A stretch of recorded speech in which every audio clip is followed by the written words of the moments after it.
Everyone, welcome back. तो अभी हम रिवीजन सीरीज़ शुरू करने वाले हैं। हिस्ट्री से शुरू करते हैं एंड पहला टॉपिक है इंडस वैली सिविलाइजेशन। कुछ इम्पॉर्टेंट टॉपिक से रिलेटेड क्वेश्चंस हम डिस्कस करेंगे।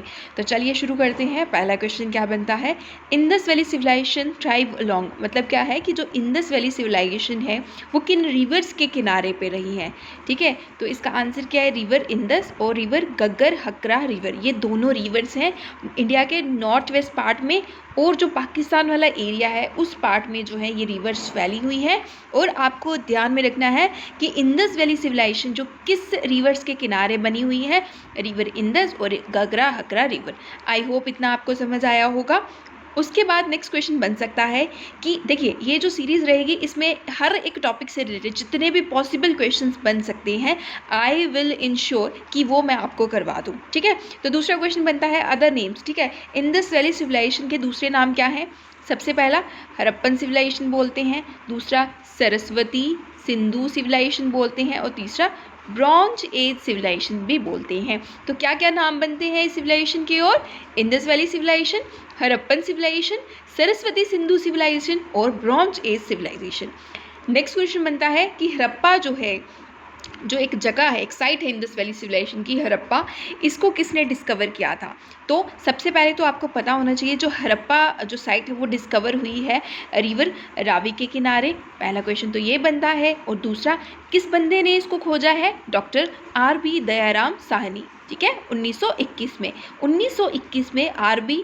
या R.D. दयाराम साहनी जो है उन्होंने खोजा था हड़प्पा जगह को, जो कि रिवर रावी के किनारे है। नेक्स्ट क्वेश्चन बन सकता है मोहेंजोदारो, जिसको माउंट ऑफ डेड बोलते हैं, वो किस रिवर के किनारे है, वो रिवर इंडस के किनारे है। और उसको किस बंदे ने जो है खोजा है, उनका नाम है R.D. बनर्जी। ठीक है, हड़प्पा रिवर रावी के ऊपर थी, R.B. दयाराम साहनी ने खोजा था 1921 में। उसी के बाद 1922 में मोहेंजोदारो, जिसको माउंट ऑफ डेड बोलते हैं, इंडस रिवर के किनारे R.D. बनर्जी ने उनको खोजा है। उसके बाद अगर हम बात करें कंटेम्प्रेरी, ठीक है, कंटेम्प्रेरी का क्या मतलब होता है, इंडस वैली सिविलाइजेशन के साथ साथ बाकी कौन सी सिविलाइजेशन चल रही थी उस टाइम पे, तो उनका नाम है मेसोपोटामिया और एंशियन इजिप्ट। ठीक है, एंशियन इजिप्ट और मेसोपोटामिया। मेसोपोटामिया जैसे इराक, ईरान वाला जो एरिया है, रिवर टिग्रिस और यूफ्रेट्स के बीच में जितना भी एरिया आता है उसको बोलते थे मेसोपोटामिया। मेसोपोटामिया काफ़ी ज़्यादा बड़ा जो रीजन रहा है। इस टाइम पे उसको 3-4 कंट्रीज़ को मिला के जो एरिया था वो उसको बोलते थे मेसोपोटामिया। तो इंडस वैली सिविलाइजेशन के कंटेम्प्रेरी उस टाइम पे और कौन सी सिविलाइजेशन थी, उनका नाम था मेसोपोटामिया और एंशियन इजिप्ट। ठीक है, ये काफ़ी बार क्वेश्चन जो है बन जाते हैं। उसके बाद नेक्स्ट क्वेश्चन बनेगा according to radio carbon dating. देखिए ये जो मेथड है रेडियो कार्बन डेटिंग, इसका क्या मतलब है, ये एक ऐसा मेथड होता है जिससे हमें पता चलता है कि जो फॉसिल्स हैं, ठीक है, जो मिट्टी से हमें, जो ज़मीन से हमें जो चीज़ें मिल रही हैं खुदाई करते हुए, उनकी जो है लाइफ स्पैन जो कितना रहा है और कितना पुराना रहा है। तो उनमें से एक टेक्नोलॉजी है रेडियो कार्बन डेटिंग। कभी कभी ये भी क्वेश्चन बनता है कि वो कौन सी टेक्नोलॉजी है जिसके वजह से हम जान सकते हैं कि एज कितनी है। ठीक है, तो रेडियो कार्बन डेटिंग जो है इसके अकॉर्डिंग हमें पता चलता है कि जो इंडस वैली सिविलाइजेशन है उनका टाइम पीरियड रहा है 2500 से 1750 BC। ठीक है, BC का मतलब होता है बिफोर क्राइस्ट। ये वो डेट्स हैं क्राइस्ट के बर्थ से पहले के डेट्स हैं। ठीक है, 2500 से 1750 BC के अराउंड जो है इंडस वैली सिविलाइजेशन जो है पनपी है। मेटल्स कौन कौन से जानते थे ये लोग, तो मेटल्स जानते थे copper, bronze, silver, gold, but iron का जो यूज़ है इनको नहीं पता था। एक बार फिर से देख लेते हैं कौन कौन से मेटल जानते थे। ये भी आपको पता होना चाहिए कि कॉपर जो है ये पहला मेटल है। ठीक है, फर्स्ट मेटल कौन सा डिस्कवर हुआ है, कॉपर। उसके बाद कौन कौन से दूसरे मेटल्स इनको जो पता है, copper, bronze, silver, gold, but iron जो है इनको नहीं पता है। नेक्स्ट अगर हम बात करें एक्सटेंट, एक्सटेंट का मतलब क्या होता है कि जियोग्राफिकली ये जो इंडस वैली सिविलाइजेशन है किन किन क्षेत्रों में फैला हुआ है, तो वो जगहें हैं पंजाब, सिंध, बलूचिस्तान, ये तो आ गया पाकिस्तान वाला एरिया। उसके बाद गुजरात, राजस्थान और कुछ पार्ट जो है यूपी का भी। ठीक है, तो कौन कौन से एरिया है, पंजाब, सिंध, बलूचिस्तान, गुजरात, राजस्थान और कुछ जो हद तक एरिया है यूपी का। अब क्वेश्चन पूछते हैं कि नॉर्दर्न मोस्ट पॉइंट कौन सा है। इंडस वैली सिविलाइजेशन जो है उसका जो सबसे नॉर्थ में पॉइंट है इस सिविलाइजेशन का वो कौन सा है। वो पार्ट है मांडा जो जम्मू एंड कश्मीर में है, और साउथ की अगर बात करें दियामाबाद जो महाराष्ट्र में है। Manda Jammu and Kashmir northern most point है इंडस वैली सिविलाइजेशन का। साउदर्न मोस्ट का है दियामाबाद जो महाराष्ट्र में है। आलमगीरपुर जो है यूपी में, ये जो ईस्टर्न मोस्ट जो पॉइंट है इंडस वैली सिविलाइजेशन का।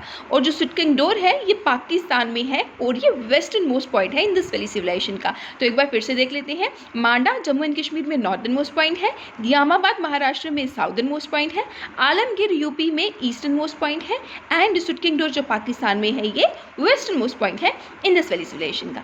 अब कुछ मेजर साइट्स जो हैं इंडस वैली सिविलाइजेशन की उन पर नज़र डालते हैं। जो पाकिस्तान में है सबसे प्रसिद्ध है जो हड़प्पा, जो कि कौन सी रिवर पे था, रिवर रावी के रिवर ऊपर था, मोहेंजोदारो रिवर इंडस के ऊपर था, और चान्होदारो। ये तीन जो है मेजर जो है साइट्स रही हैं, मेजर साइट्स जो है इंडस वैली सिविलाइजेशन की, जो कि पाकिस्तान में है। और आप एक और इंक्लूड कर लीजिएगा सुटकंगडोर जो भी वेस्टर्न मोस्ट पॉइंट है इंडस वैली सिविलाइजेशन का। अगर हम बात करें इंडिया में जो इंपॉर्टेंट है, सबसे पहले तो आलमगीरपुर यूपी में जो हमने देखा ईस्टर्न मोस्ट पॉइंट है, उसके बाद लोथल, रंगपुर, सुरकेटोडा ये है गुजरात में। कई बार ये क्वेश्चन बन जाते हैं कि ये जो साइट्स हैं कौन सी स्टेट में है। लोथल, रंगपुर, सुरकेटोडा ये है गुजरात में, कालीबंगन राजस्थान में। हम बाद में देखेंगे नेक्स्ट लेक्चर में कि इन साइड से हमें क्या क्या मिला है। बानावली जो है हरियाणा से, और राखीगिरी जो है ये भी हरियाणा से। राखीगिरी जो है इंडस वैली सिविलाइजेशन की सबसे बड़ी साइट मानी जाती है। आई होप आपको ये जो सीरीज़ है अच्छी लग रही होगी। मैं नेक्स्ट पार्ट में लाने वाली हूँ इंडस वैली सिविलाइजेशन से रिलेटेड कुछ और टॉपिक। हर एक टॉपिक से रिलेटेड कोई 50 क्वेश्चन इंपॉर्टेंट बन सकते हैं जो कि फ्यूचर में क्वेश्चन बनेंगे, ठीक है। तो हम कोशिश करेंगे हर एक, चाहे वो स्टेट PSC का एग्जाम हो, चाहे वो SSC का एग्जाम हो, किसी भी तरह का ग्रुप D, ग्रुप C कोई भी एग्जाम हो, उसमें हम ये जो सब सीरीज में जो है सब कवर करेंगे। जल्दी से एक बार नजर लगा लेते हैं। इंडस वैली सिविलाइजेशन जो रिवर इंडस पे थी और गग्गर हकरा रिवर के किनारे है। इनका अदर नाम Harappan civilization, Saraswati Sindhu civilization, bronze civilization. Harappa जो है रिवर रावी पे है। RB दयाराम साहनी ने इसको खोजा है 1921 में। Mohenjodaro mount of dead RD Banerjee ने 1922 में, और रिवर इंडस पे है। कंटेम्प्रेरी है मेसोपोटामिया, एंशिएंट इजिप्ट, और रेडियो कार्बन डेटिंग के मेथड से हमें पता चलता है 2500 से 1750 BC के टाइम पीरियड जो है रहा है ये सिविलाइजेशन का। मेटल्स कौन कौन से जानते हैं इनके बारे में, copper, bronze, silver, gold, but iron इनको नहीं पता था। और किस क्षेत्र में फैला है, पंजाब, सिंध, बलोचिस्तान, गुजरात, राजस्थान और कुछ पार्ट यूपी का। और नॉर्दर्न मोस्ट पॉइंट है मांडा, साउथ है दियामाबाद, यूपी है ईस्टर्न मोस्ट, और सुटकंगडोर है पाकिस्तान में जो है वेस्टर्न मोस्ट। मेजर साइट्स है पाकिस्तान में हड़प्पा, मोहनजोदारो, चान्होदारो, और इंडिया में है आलमगीर यूपी में, लोथल, रंगपुर, सुरकेटोडा गुजरात में, कालीबंगन राजस्थान, बानावली और राखीगिरी हरियाणा में। Thank you so much and stay tuned.